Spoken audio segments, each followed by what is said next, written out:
You know those abundance dipshits, the people who are trying to rebrand neoliberalism? Well, according to, I believe, an Axios poll, I'm only going off the screenshot right now, some testing was done on whether people preferred an abundance argument or a populist argument. If I recall correctly, the populist argument was something to the effect of the elites and wealthy people have too much power and we need to take it back. And the abundance argument was something along the lines of regulatory bottlenecks prevent us from building more. We need to remove them so we can build more things, that kind of thing, you know? Obviously, the populist argument was stronger, pulled much better with people. And this has led to something of a crisis among the abundance people, because one of the big conceits of the abundance people, the neoliberals, has been that we should not try to change people's minds on anything. We should try to seek what people already think about an issue and then kowtow to it. So trans people in sports, get rid of it. DEI, get rid of it. Basically, it's like an excuse to capitulate to conservative social politicians, positions, conservative social positions, and not actually have a spine or fight for anything.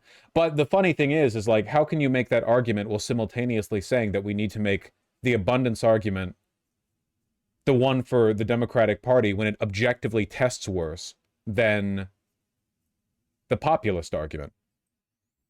A lot of people don't want to acknowledge this, man, but like, rent freeze, like in Mamdani's case specifically, because a lot of people are acting like there's like a juxtaposition between the populist and abundance argument here.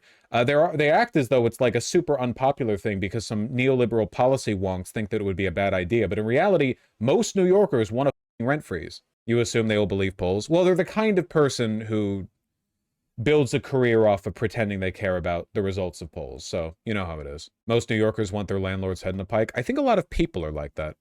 You know, I think that's just a widely held sentiment. Abundance liberalism is such a psyop. I'm surprised they're even trying. Again, it's just a way of selling Substack subscriptions and books. I don't think you should think too much of it. You know, I don't think it's being born of like a sincere ideological push. Basically, consultant class nonsense, utter woke nonsense. Oh, speaking of insincere attempts to sell books.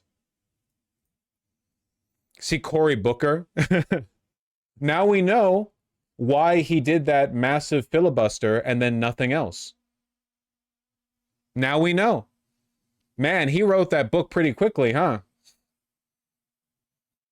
Almost like it was perhaps ready beforehand. So that's what he's been doing for the last month and a half. I guarantee you that all of this was planned from the beginning. Why is there a book grift like every other week now? Because it's just a really easy way to make money off of being a politician. It's one of the easiest. Also, no one can really call it corruption, right? Like even people like AOC and Bernie Sanders have published books. You can't really say it's corrupt to publish a book about your experience being a politician. It's a lot easier than timing the market too. Who the f is buying these books anyway? No idea. I do know that you can game the New York Times bestseller algorithm pretty easily though. You know, it's not that difficult to buy a little bit of exposure. Why is everything a grift? Because nobody believes in anything. No one except Zoran Mamdani, who you should vote for. Abundance is a good book. It talks about realistic ways to make our lives better. There's nothing wrong with getting rid of unnecessary regulations, but the project of the book is to distract people from the populist leftist arguments. There's nothing anti-left necessarily about saying that some of the regulations we impose on a local and statewide level are unnecessary, redundant, and serve to prevent us from building things.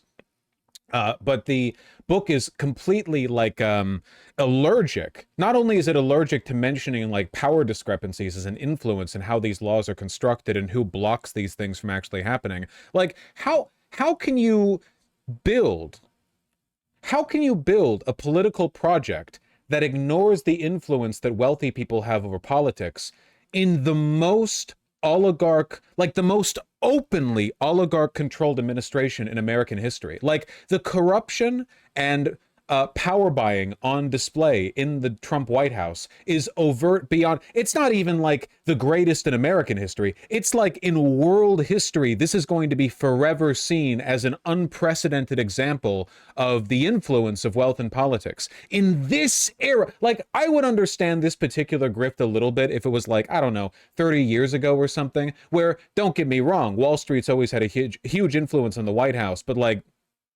compared to today, you know, it was a lot more subtle. But this?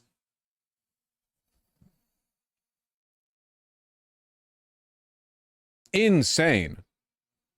Like, you need like a broader ideological project to connect this to, because I'm really sorry, if you really think that like deregulation is a practical way of solving the problems of our country, no it the fuck isn't. You seriously think in this political environment, just going from like city to city, county to county, state to state, and being like, we should get rid of these environmental guidelines because they're not necessary and only hurt future development. You think that's going to fix anything? Dog, the landlords are illegally colluding to set their rent prices using an AI app that tells them what to price their properties at. You really think that that's going to fix the problem? No, ridiculous. We live in a time of open corruption. The general pop doesn't care. It's not that the general pop doesn't care. The general pop, even Republicans care about corruption. They just can't identify it very well. The problem is liberal Substack writer grifters who are desperately trying to cement their influence and relevance in an era where the leftists are obviously correct. Like, at the moment, and you can see this, by the way, across media, like, there's a reason that people are being polarized to the right and to the left. The liberals are just obviously wrong and outdated. Nobody's listening to them anymore. Look at the popularity of the Democrats, you know? It's just like, and all of this, like, this was called centuries ago. None of this is new. All of this follows like a historical, there's like a dialectical pathway. You could have easily predicted this if you'd read some fucking Marx. I'm sorry, it wasn't difficult, guys. It wasn't subtle. Yeah, obviously capitalism is incompatible with democracy, you fucking moron. Which class sides with the fascists every time? Idiot.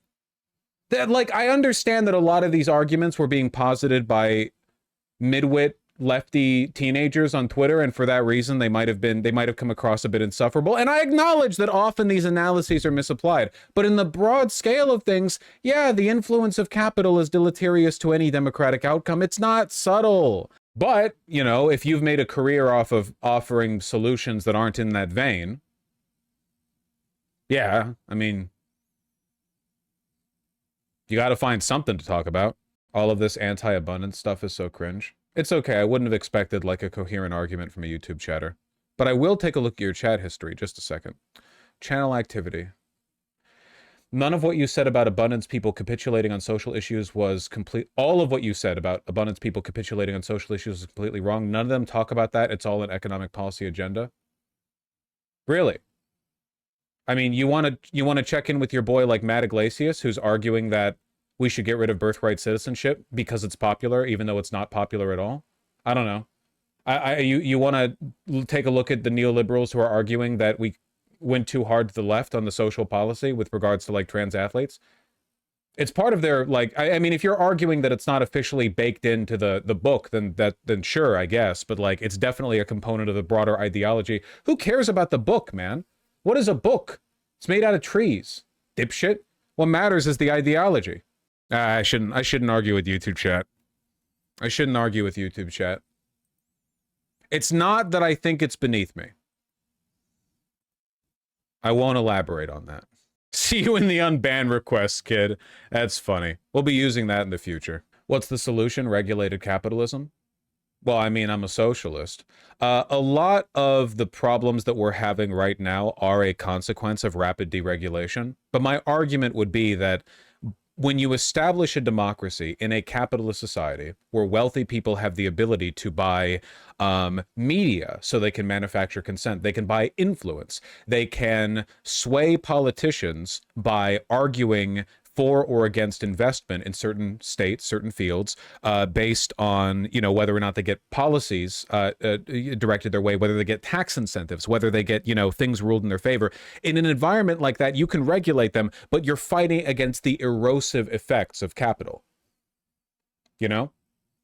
Like, you are fighting an uphill battle. You are building a sandcastle during high tide. You are fighting against the most powerful people in society. The wealthy are the most powerful, and they are constantly incentivized to erode them, and armies of bankers and lawyers and lobbyists whose jobs it is. These people's 9 to 5 jobs, sometimes more than 9 to 5, with all of the wealth and experience they have, is to erode the regulations that you've put in place.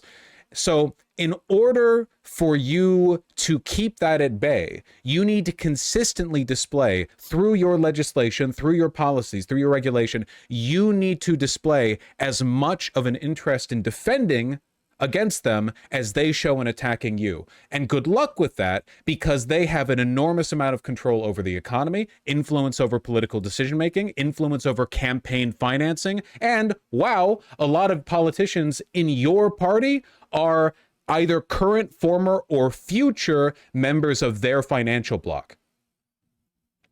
So good luck with that. That's my argument. You can, in theory, regulate against like capital influence and democracy, but you are establishing a system where there are such powerful undemocratic influences that it seems pretty likely that in the long run, like, they're going to end up winning, right?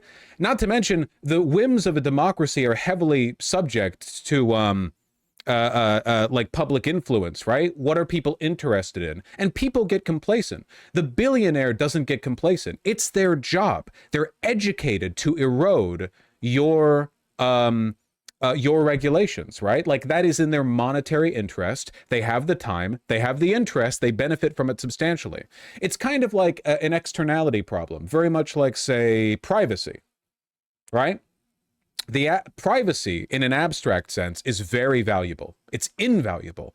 But the average person doesn't understand how it works and probably wouldn't care that much if they sold it away for a small amount of money. Does that make sense?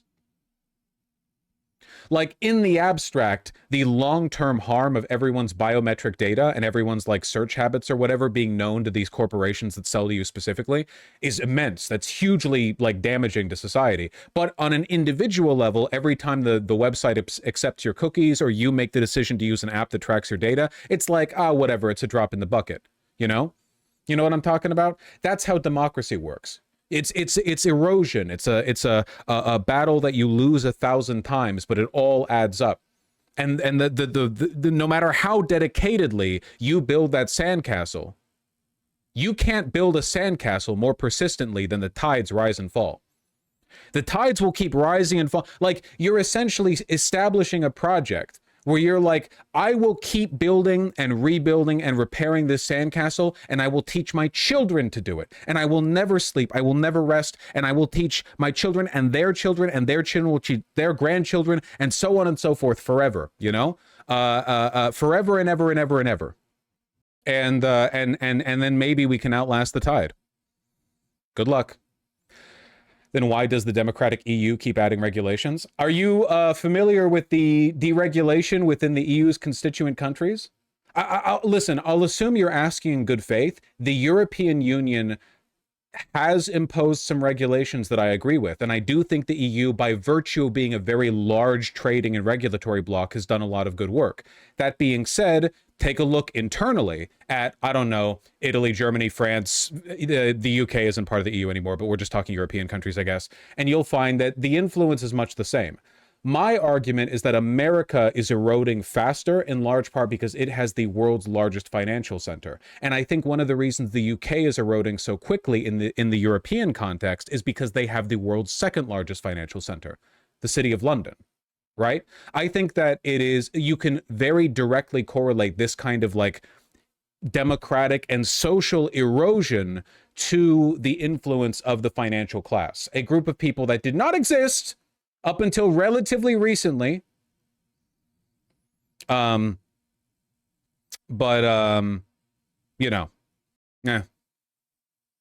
a complicated problem. When did chat turn into a bunch of liberals? Well, people watching the stream can't see the YouTube chat, but yeah. The problem with describing these like broader holistic theories is that Marx writes about them over hundreds of pages.